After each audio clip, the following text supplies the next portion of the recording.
Hello guys, स्वागत है आप सभी का आपके प्यारे यूट्यूब चैनल सार संग्रह पर।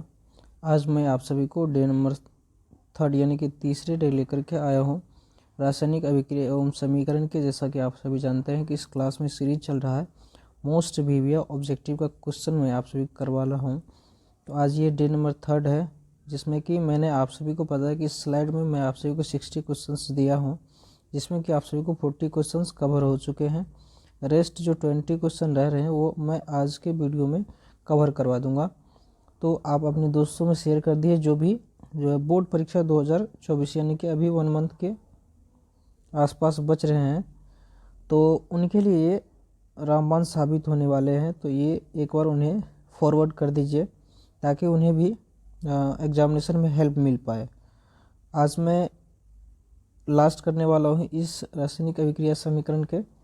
कल से न्यू चैप्टर स्टार्ट होने वाले हैं, तो आप हमें कमेंट में भी बता सकते हैं कि कौन सा चैप्टर स्टार्ट करें। बाकी मैं आपको सीक्वेंस में सारी चीज़ें पढ़ाऊंगा और ऑब्जेक्टिव क्वेश्चंस करवाऊंगा। तो चलिए क्वेश्चंस की ओर बढ़ते हैं। बाकी इस वीडियो के पीडीएफ को आप इस वीडियो के डिस्क्रिप्शन से डाउनलोड कर सकते हैं। चलिए आगे बढ़ते हैं। कल तक यहाँ जो है 40 तक अपना क्वेश्चन हो चुका था, 40 तक। आज हम लोग 41 यानी कि 41 से क्वेश्चन स्टार्ट करेंगे और आज की क्लास को इसमें लास्ट करेंगे। 41वां क्वेश्चन है, आप लोग कमेंट में आंसर कीजिएगा। निम्नलिखित में से कौन सा पदार्थ बिना ज्वाला के जलता है, यानी कि जो जलता है और उसमें ज्वाला नहीं निकलता है। 4 ऑप्शन दिए गए हैं, आप सभी उसका आंसर करेंगे। कौन सा है? मोमबत्ती जलता है, केरोसिन जलता है, कोयला या मीथेन गैस? कौन सा जलता है? आप सभी देखते हैं कि कोयला जब जलता है तो ये किसी गमला उमला में, आप सभी गांव घर में देखते हैं जब कोयला जलाते हैं इसमें ज्वाला नहीं होता। आग होती है लेकिन ज्वाला नहीं होता है, बाकी समय ज्वाला होता है। तो इसका करेक्ट आंसर आपका ऑप्शन नंबर सी हो जाएगा। क्वेश्चन नंबर 42 के चलते हैं।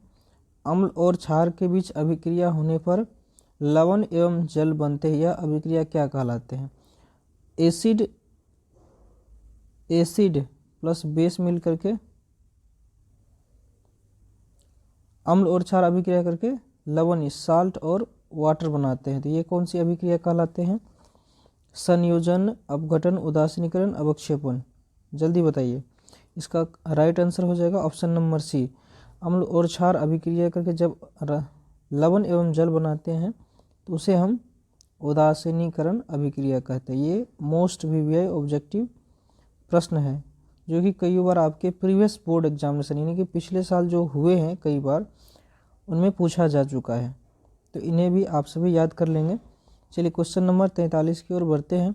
रासायनिक अभिक्रिया को व्यक्त किया जाता है। रासायनिक अभिक्रिया जो है उसको व्यक्त किस में किया जाता है? संकेतों के रूप में, अनुसूत्रों के रूप में, समीकरणों के रूप में, सरल सूत्रों के रूप में? कोई किसके रूप में व्यक्त करते हैं? चलिए आंसर कीजिए जल्दी लोगों। रासायनिक अभिक्रिया जो है उसको हम लोग क्या करते हैं? करेक्ट आंसर ऑप्शन इसका हो जाएगा सी, यानी कि समीकरण के द्वारा व्यक्त करते हैं। रासायनिक अभिक्रिया को समीकरण के द्वारा व्यक्त करते हैं। चलिए क्वेश्चन नंबर 44 यानी कि 44 की ओर बढ़ते हैं। लाल तप्त लोहे पर जब जलवाष्प प्रवाहित करने पर निम्नलिखित में कौन सा यौगिक बनता है? लोहा जब, ये क्वेश्चन पहले भी हो चुका है तो रिवाइज हो जाएगा आप सभी के लिए कि लोहा, गर्म लोहा पर जब हम लोग पानी डालते हैं क्या बनता है? आंसर करेंगे आप सभी। आप लोग 44 का आंसर नंबर हो जाएगा आपको सी, Fe3O4, फेरस ऑक्साइड यानी कि हेमेटाइट भी इसको बोलते हैं। क्वेश्चन नंबर 45, रासायनिक समीकरण में जलीय विलयन को किस प्रतीक द्वारा दर्शाया जाता है? ठोस के लिए हम लोग क्या लिखते हैं रासायनिक समीकरण में? ठोस के लिए S,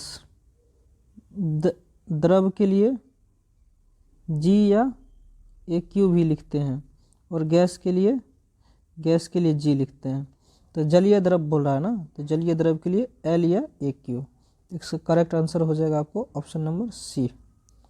चलिए क्वेश्चन नंबर हम लोग चलते हैं 46 की ओर यानी कि 46 की ओर। क्लोरोफिल और सूर्य प्रकाश की उपस्थिति में पौधे वायु से कार्बन डाइऑक्साइड एवं पृथ्वी से जल ग्रहण कर अपना भोजन तैयार करता है, यह किस प्रकार की अभिक्रिया है? प्रकाश संश्लेषण में क्या होता है कि पौधे जो है, कोई भी जो ट्री होती है, सूर्य प्रकाश की उपस्थिति में अपना भोजन जो है तैयार करता है। कार्बन डाइऑक्साइड और मिट्टी से जल और खनिज लवण लेकर के अपना भोजन तैयार करते हैं। ये कौन सा अभिक्रिया होता है? संयोजन, प्रकाश रासायनिक विस्थापन या अवक्षेपण? करेक्ट आंसर, इसका आंसर हो जाएगा आपको ऑप्शन नंबर बी, 46 का ऑप्शन नंबर बी, यानी कि प्रकाश रासायनिक अभिक्रिया। इसमें से यानी कि सूर्य प्रकाश नहीं होगा ना, तो ये अपना भोजन नहीं बना पाएगा। इसका करेक्ट आंसर हो जाएगा आपको ऑप्शन नंबर बी। चलिए हम लोग चलते हैं क्वेश्चन नंबर 47 की ओर। निम्नलिखित में रेडॉक्स अभिक्रिया कौन सी है? रेडॉक्स अभिक्रिया हम लोग उसे कहेंगे जिसमें कि ऑक्सीकरण और अवकरण दोनों साथ साथ हो, उसे ही हम लोग कौन सी अभिक्रिया? रेडॉक्स अभिक्रिया कहते हैं। तो पहले में देख सकते हैं आप लोग सिर्फ केवल और केवल ऑक्सीजन है, दूसरे में हाइड्रोजन है, क्लोरीन है, तीसरे में ऑक्सीजन भी है और हाइड्रोजन है, चौथे में आपको हाइड्रोजन भी है, ऑक्सीजन भी है। तो जो है हाइड्रोजन जो है, ऑप्शन नंबर सी की ओर एक बार देखते हैं। हाइड्रोजन जो है ऑक्सीजन के साथ जुड़ करके H2O यानी कि जल बना रहा है। कैल्शियम जो है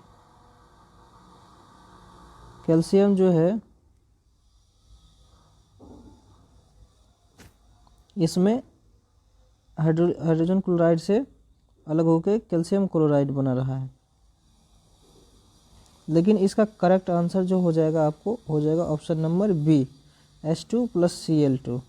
इसमें क्या हो रहा है ना कि इसमें हाइड्रोजन जुड़ रहा है, इसलिए इसका करेक्ट आंसर हो जाएगा रेडॉक्स अभिक्रिया। बाकी आप लोग याद रखिएगा कि रेडॉक्स अभिक्रिया वो होती है जिसे ऑक्सीकरण और अवकरण साथ साथ होता है, उसे ही हम लोग रेडॉक्स अभिक्रिया कहते हैं। चलिए क्वेश्चन नंबर 48 की ओर हम लोग चलते हैं। समीकरण के बाएं एवं दाएं दोनों तरफ प्रत्येक प्रकार के परमाणुओं की संख्या समान है, यह समीकरण क्या है? ये बहुत ही अच्छा और इम्पोर्टेंट क्वेश्चंस की सीरीज में है। जब देखिए रासायनिक समीकरण जो होता है उसमें उसके दाईं ओर के परमाणु की संख्या, यह हो गया दाएं, इधर हो गया बाएं, दोनों ओर जब बराबर होती, इधर भी बराबर और इधर भी बराबर होता है, तो इसे क्या हम लोग कहेंगे? इसे हम लोग संतुलित रासायनिक समीकरण कहेंगे। इसका correct answer option number B हो गया 48 का।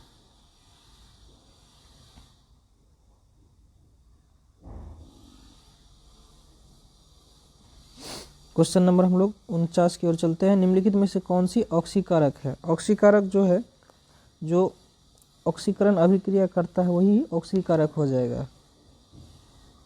क्वेश्चन नंबर 49 की ओर चलते हैं। इसका आंसर हो जाएगा आपको O2, यही आपका ऑक्सीकारक होगा। क्वेश्चन नंबर हम लोग 50 की ओर चलते हैं।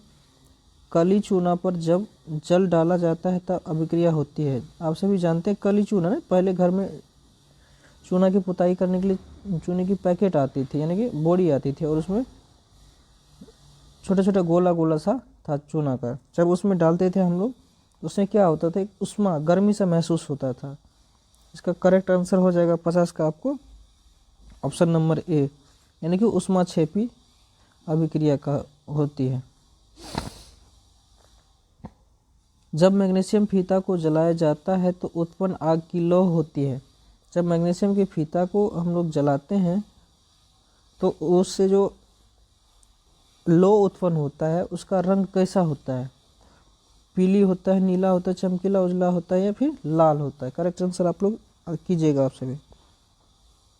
देखिए इसका आंसर जो हो जाएगा, लौ का जो कलर होता है वह चमकीला उजला होता है। क्वेश्चन नंबर हम लोग 52 यानी कि 52 की ओर चलते हैं। निम्नलिखित में ऊष्माक्षेपी अभिक्रिया कौन सी है? इसका करेक्ट आंसर हो जाएगा आपको ऑप्शन नंबर 52 का बी, कार्बन और ऑक्सीजन के कार्बन डाइऑक्साइड और कैलोरी यानी कि ऊर्जा निकलता है, ये ऊष्माक्षेपी अभिक्रिया हो गया।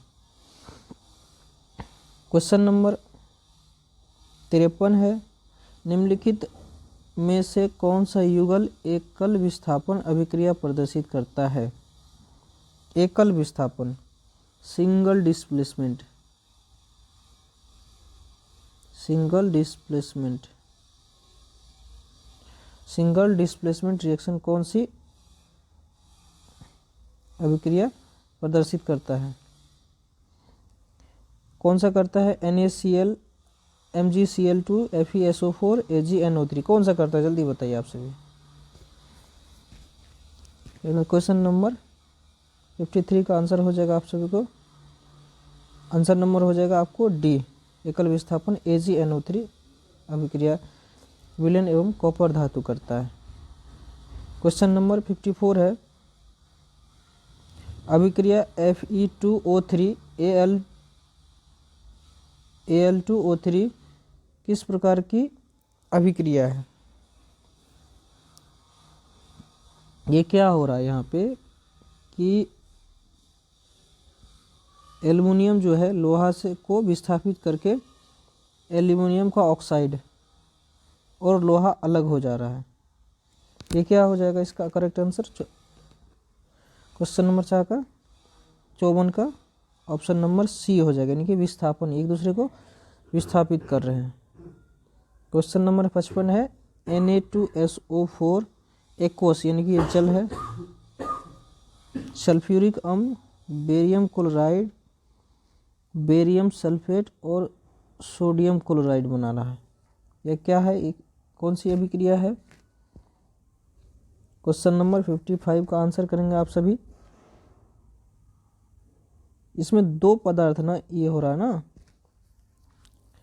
क्वेश्चन नंबर 55 का आंसर हो जाएगा आपको ऑप्शन नंबर सी, यानी कि द्विविस्थापन अभिक्रिया है। चलते हम लोग क्वेश्चन नंबर 56 की ओर, अभिक्रिया जिसमें आयनों का आदान प्रदान होता है, जिसमें कि आयन जो है एक्सचेंज होते हैं, आदान प्रदान होता है, कौन सी अभिक्रिया कहलाता है? संयोजन, विस्थापन, अपघटन, अवक्षेपण, कौन सा कहलाता है? आप लोग जल्दी बताइए। क्वेश्चन नंबर हो जाएगा इसका द्विविस्थापन, एक्सचेंज हो जाएगा ना, आदान प्रदान, तो ये क्या हो जाएगा आपको? द्विविस्थापन अभिक्रिया हो जाएगा। क्वेश्चन नंबर 57, H2SI2 HI और S में कौन उपचायक है? उपचायक की बात जब हम करते हैं तो इसका कौन सा हो जाएगा आपको? क्वेश्चन नंबर 57 का आंसर हो जाएगा hydrogen, HI, hydrogen iodide. Option number C answer हो गया। नीचे दी गई अभिक्रिया में कौन सा कथन सही है?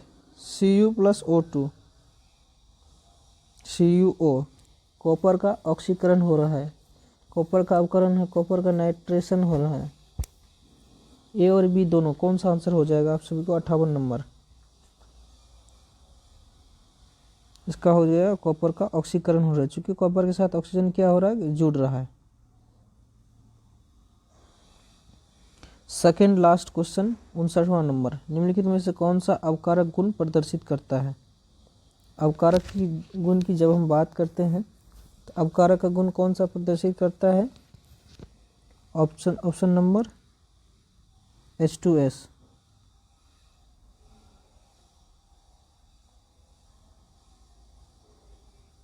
चलिए, उपचयन वह प्रक्रिया है जिसमें कि क्या होता है? उपचयन, ऑक्सीजन का योग होता है, हाइड्रोजन का वियोग होता है, इलेक्ट्रॉन का त्याग होता है, क्या होता है? इसका ऑप्शन नंबर हो जाएगा करेक्ट आंसर डी, ऑक्सीजन का संयोग भी होता है, हाइड्रोजन का वियोग भी होता है और इलेक्ट्रॉन का त्याग भी होता है। इसका करेक्ट आंसर हो गया डी। तो आप सभी को मैंने 60 क्वेश्चंस 3 वीडियोस में कवर करवा दिए हैं, तो कृपया करके उन वीडियोस को जाके आप लोग देखिए, ताकि ज़्यादा से ज़्यादा मार्क आप सभी, आज के वीडियो में 20 क्वेश्चन था, आप लोग बोर्ड में एग्जामिनेशन में स्कोर कर पाएँ। और ये क्वेश्चंस बहुत ही ऑथेंटिक क्वेश्चंस है और बोर्ड एग्जामिनेशन में पूछे जा सकने वाले क्वेश्चंस है, पॉसिबिलिटीज़ है। तो आप सभी अपने दोस्तों में शेयर कीजिए ताकि जो भी अभी तक तैयारी नहीं किए हैं तो कृपया करके इस 1 महीने के भीतर वीडियोस देख के उनको अच्छा से मार्क आ पाए। तो मिलते हैं नेक्स्ट वीडियो में नेक्स्ट चैप्टर के साथ। तब तक के लिए धन्यवाद। बाय बाय, टेक केयर, जय हिंद दोस्तों।